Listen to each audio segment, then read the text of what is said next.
നമസ്കാരം. പ്രധാന വാർത്തകൾ.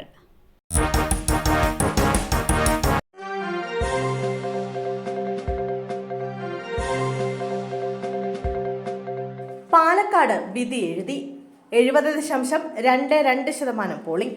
വാശിയേറിയ പ്രചാരണങ്ങൾക്കൊടുവിൽ പാലക്കാട് വിധിയെഴുത്ത് പൂർത്തിയായി. രാവിലെ 7 മുതൽ വൈകിട്ട് 6 വരെയായിരുന്നു പോളിംഗ്. സമയം അവസാനിച്ചിട്ടും പല ബൂത്തുകളിലും വോട്ടർമാരുടെ നീണ്ട നിരയാണ് കാണാനായത്. വോട്ടർമാർക്ക് ടോക്കൺ നൽകി വോട്ട് ചെയ്യിപ്പിച്ചു വരികയാണ്.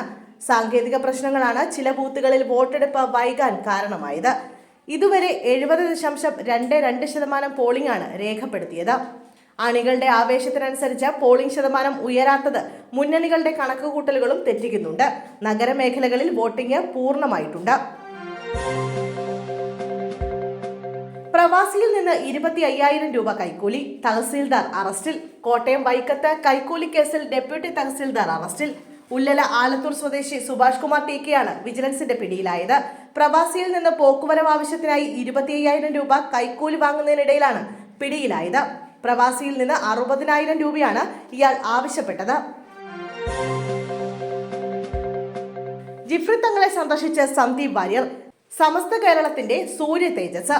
സമസ്ത അധ്യക്ഷൻ ജിഫ്രി മുത്തുക്കോയ തങ്ങളുമായി കൂടിക്കാഴ്ച നടത്തി സന്ദീപ് വാര്യർ. മലപ്പുറം കഴിശ്ശേരിയിലെ ജിഫ്രി തങ്ങളുടെ വീട്ടിലെത്തിയാണ് സന്ദീപ് വാര്യർ കൂടിക്കാഴ്ച നടത്തിയത്. മതസൗഹാർദ്ദം ഊട്ടിയുറപ്പിക്കാനുള്ള ശ്രമങ്ങളുടെ ഭാഗമായാണ് കൂടിക്കാഴ്ചയെന്ന് തങ്ങൾ പ്രതികരിച്ചു. തുടർന്ന് ഇന്ത്യൻ ഭരണഘടനയുടെ കൈയെഴുത്തു പതിപ്പ് സന്ദീപ് വാര്യർ ജിഫ്രി തങ്ങൾക്ക് കൈമാറി. പാലക്കാട് ഉപതെരഞ്ഞെടുപ്പ് വോട്ടെടുപ്പ് ദിവസം തന്നെയാണ് സന്ദീപ് വാര്യർ ജിഫ്രി തങ്ങളുമായി കൂടിക്കാഴ്ച നടത്തിയതെന്നാണ് ശ്രദ്ധേയം. പി സരിന് വോട്ട് തേടിക്കൊണ്ട് സന്ദീപ് വാര്യർക്കെതിരെ CPM പത്രപരസ്യം നൽകിയതിന്റെ വിവാദത്തിനിടെയാണ് സമസ്ത അധ്യക്ഷനുമായുള്ള സന്ദീപ് വാര്യരുടെ കൂടിക്കാഴ്ച. സഹകരണ സംഘം പ്രസിഡന്റ് ആത്മഹത്യ ചെയ്ത നിലയിൽ. മുണ്ടേല രാജീവ് ഗാന്ധി റെസിഡൻസ് വെൽഫെയർ സഹകരണ സംഘം പ്രസിഡന്റിനെ ആത്മഹത്യ ചെയ്ത നിലയിൽ കണ്ടെത്തി. കോൺഗ്രസ് ഭരണസമിതി പ്രസിഡന്റ് മോഹനകുമാരൻ നായരെയാണ് ആത്മഹത്യ ചെയ്ത നിലയിൽ കണ്ടെത്തിയത്. 62 വയസ്സായിരുന്നു. ഇന്ന് രാവിലെ അമ്പൂരി പഞ്ചായത്തിലെ തേക്കുപാറയിലെ റിസോർട്ടിന് പിറകിലാണ് മൃതദേഹം കണ്ടെത്തിയത്. കാട്ടാക്കട ഡിവൈഎസ്പിയുടെ നേതൃത്വത്തിൽ പോലീസ് സംഘം സ്ഥലത്തെത്തി തുടർ നടപടികൾ സ്വീകരിച്ചു. മുണ്ടേല സഹകരണ സംഘം ക്രമക്കേടിനെ തുടർന്ന് നിക്ഷേപം തിരികെ കിട്ടാത്തതിനെ തുടർന്ന് നിരവധി നിക്ഷേപകർ പരാതി നൽകിയിരുന്നു. തുടർന്ന് ഒളിവിൽ കഴിയുകയായിരുന്നു മോഹനൻ നായർ. 54 കോടി രൂപയുടെ തിരിമറിയാണ് ബാങ്കിൽ കണ്ടെത്തിയത്. അന്വേഷണം നടക്കുകയായിരുന്നു. കേരളത്തിൽ പന്ത് തട്ടാൻ മെസ്സി എത്തും, സ്ഥിരീകരിച്ച് മന്ത്രി അബ്ദുറഹ്മാൻ. സൂപ്പർ താരം ലയണൽ മെസ്സി അടക്കം അർജന്റീന ടീം കേരളത്തിലേക്ക് വരുമെന്ന് ഔദ്യോഗികമായി സ്ഥിരീകരിച്ച മന്ത്രി അബ്ദുറഹ്മാൻ. ലയണൽ മെസ്സി അടക്കമുള്ള ടീം അർജന്റീനയായിരിക്കും കേരളത്തിലെത്തുകയെന്ന് മന്ത്രി വാർത്താ സമ്മേളനത്തിൽ വ്യക്തമാക്കി. സ്പെയിനിൽ വെച്ച് അർജന്റീന ടീം മാനേജ്മെന്റുമായി ചർച്ച നടത്തി. അടുത്ത വർഷം കേരളത്തിൽ വെച്ച് മത്സരം നടക്കും. ലയണൽ മെസ്സി പങ്കെടുക്കും. മത്സരത്തിനായി കൊച്ചിക്കാണ് പ്രഥമ പരിഗണന നൽകുന്നതെന്നും അദ്ദേഹം പറഞ്ഞു.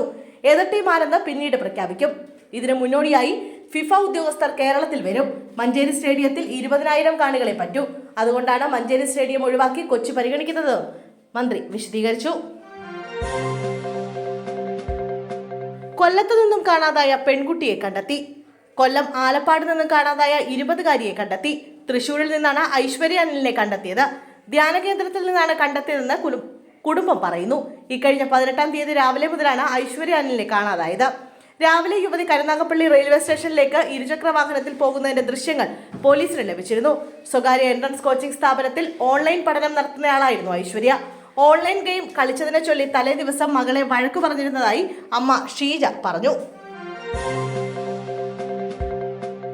കാണിക്കവഞ്ചി കവർച്ച. 3 പേർ പിടിയിൽ. 2 പേർ പ്രായപൂർത്തിയാകാത്തവർ. മുഹമ്മ പുത്തനമ്പലം ക്ഷേത്രത്തിൽ കാണിക്കവഞ്ചി കവർന്നവരെ പോലീസ് പിടികൂടി. 3 പേരാണ് കസ്റ്റഡിയിലായത്. ഇതിൽ 2 പേർ പ്രായപൂർത്തിയാകാത്തവരാണ്.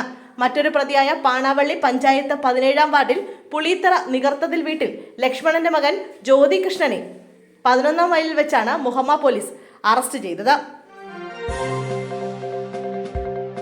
KSRTC ബസ് ബൈക്കിന് പിന്നിലിടിച്ചു. ബൈക്ക് യാത്രികന് ദാരുണാന്ത്യം. തിരുവനന്തപുരത്ത് KSRTC ബസ് ഇടിച്ച് ബൈക്ക് യാത്രികന് ദാരുണാന്ത്യം. ബസ് ബൈക്കിന് പിന്നിലിടിച്ചാണ് അപകടമുണ്ടായത്. കോവളം വാഴാമുട്ടം ബൈപ്പാസ് റോഡിലാണ് അപകടമുണ്ടായത്. കുറുവൻകോണം സ്വദേശി സുരേഷാണ് മരിച്ചത്. അപകടത്തിന് ശേഷം KSRTC ബസ് ഡ്രൈവർ ബസ്സിൽ നിന്നും ഇറങ്ങി ഓടി രക്ഷപ്പെട്ടു. റെയിൽവേ സ്റ്റേഷനിൽ ട്രെയിൻ ഇടിച്ച് +1 വിദ്യാർത്ഥിനി മരിച്ചു. കൊല്ലം മയ്യനാട് റെയിൽവേ സ്റ്റേഷനിൽ ട്രെയിൻ ഇടിച്ച് +1 വിദ്യാർത്ഥിനി മരിച്ചു. ചാത്തന്നൂർ സ്വദേശിനി എ ദേവനന്ദയാണ് മരിച്ചത്. മയ്യനാട് ഹയർ സെക്കൻഡറി സ്കൂളിലെ +1 വിദ്യാർത്ഥിനിയാണ് ദേവനന്ദ. 2-ാം നമ്പർ പ്ലാറ്റ്ഫോമിലൂടെ വന്ന തിരുവനന്തപുരത്തേക്ക് പോയ നേത്രാവതി എക്സ്പ്രസ് ആണ് വിദ്യാർത്ഥിനിയെ ഇടിച്ചത്.